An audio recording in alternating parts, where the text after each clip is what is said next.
और इस वर्ष हम भी इसके भागीदार बन रहे हैं। ये हमारे लिए सौभाग्य की बात है कि हमें इस तरह से उनकी श्रद्धा भक्ति अपना झलकाने का।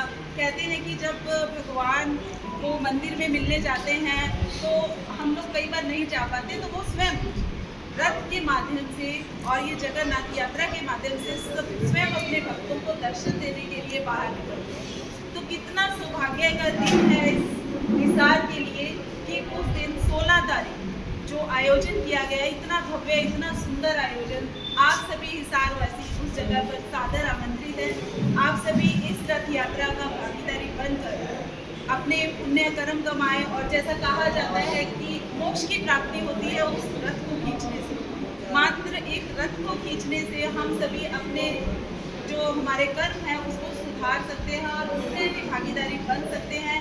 तो सभी हिसारवासियों से हाथ जोड़कर निवेदन है कि आप सभी इस रथ यात्रा में बढ़ चढ़कर भाग लें और इस पुण्य के भागीदारी बने।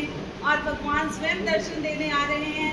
कथा तो सभी ने सुनी हुई है कि जगन्नाथ की कथा, ये कैसे उनका अवतार हुआ, ये मानव के ही अवतार है। एक राजा थे जो दर्शन करना चाहते थे, तो उनके स्वप्न में आए कि दिव्य दर्शन मैं तुम्हें दूंगा, तुम उस जगह पर चले जाओ समुद्र के किनारे। और कहा जाता है कि जब द्वारिका कृष्ण जी अपनी लीलाएं खत्म कर चुके थे, द्वारिका जी में रहते थे और उसके बाद द्वारिका जी गई थी और बाढ़ में, प्रलय में, लेकिन सभी चीज़ें वहाँ पर जैसे नष्ट हो जाती हैं पानी में, लेकिन कृष्ण का हृदय वो नष्ट नहीं हुआ था।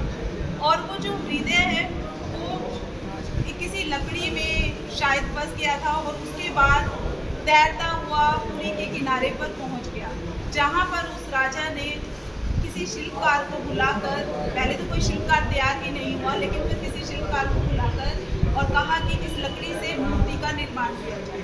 उसने शिल्पकार ने शर्त रखी कि इसे मुझे एक कमरे में बंद कर दिया जाए और कोई भी उस कमरे में प्रवेश नहीं करेगा, तब मैं इस मूर्ति का निर्माण करूँगा। और उसके बाद उसने जब मूर्ति का निर्माण किया और वो चलता रहा कार्य, राजा बेचैन हो गया कि पता नहीं दरवाज़ा क्यों नहीं खुल रहा, पता नहीं। तो उन्होंने 21वें दिन दरवाज़ा खोल दिया और देखा तो वो शिल्पकार मृत्यु को प्राप्त हो चुका था, लेकिन उसके चेहरे पर तेज था और मूर्तियों की स्थापना भी हो चुकी थी, लेकिन जो मूर्तियाँ थी वो इनकम्प्लीट थी।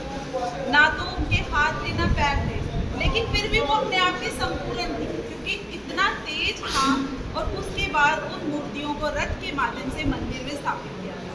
तो कहा जाता है कि ये जो लीला है ये कृष्ण जी का ही रूप है और वो ऐसी लीला रच रहे हैं, वो स्वयं मानव के रूप में इस वक्त हमें दर्शन देने के लिए आते हैं।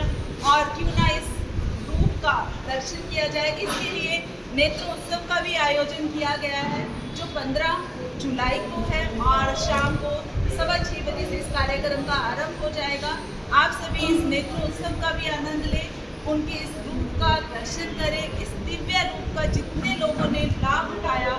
और मैं तो सच में बहुत एक्साइटेड हूँ कि किस तरह से ये होता है, क्योंकि पहली बार मैं इस कार्यक्रम में शामिल हो रही हूँ। मेरे मन में इच्छा थी कि मैं पुरी में जाकर ऐसे दर्शन करूँ, लेकिन इन लोगों के सहयोग की वजह से, या फिर मैं इन लोगों को बहुत धन्यवाद करना चाहूँगी सभी आयोजकों को कि वो इतना सुंदर आयोजन हिसार की धरती पर, हमें कहीं जाने की ज़रूरत ही नहीं है, घर बैठे हमें भगवान के दर्शन करवाने वाले हैं।